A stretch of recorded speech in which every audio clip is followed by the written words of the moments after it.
everyone! Another mini vlog. For today's video, nandito tayo ngayon sa Harbourfront, Singapore. Dito yan sa terminal ng airline bus dahil after the 2 days stay sa Singapore, pupunta naman tayo ngayon sa Malaysia by a bus, and napili namin is the airline. Marami kang pagpipilian na sasakyan, pwedeng eroplano or bus, pero mas pinili namin ang bus para rin makita namin yung view ng Malaysia and Singapore. Ayan. And mas pinili rin namin ang airline dahil marami kaming good reviews na nababasa sa kanila. Especially, kailangan ko i-consider yan dahil we do have toddlers and senior, teenager, and syempre kami din dahil nga 6 hours ang biyahe papuntang Kuala Lumpur. May free food na sila, entertainment nandyan sa harapan, and nare-recline mo rin yung seat na yan.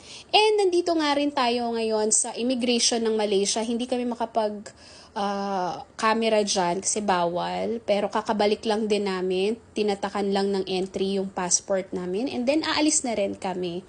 And wala akong masabi sa service talaga ng airline dahil talaga namang super assist sila sa amin dahil nga meron kaming toddler at saka meron kaming senior. Ayan. So, 5-star rate talaga. And touchdown, Malaysia. Nandito na kami sa Kuala Lumpur.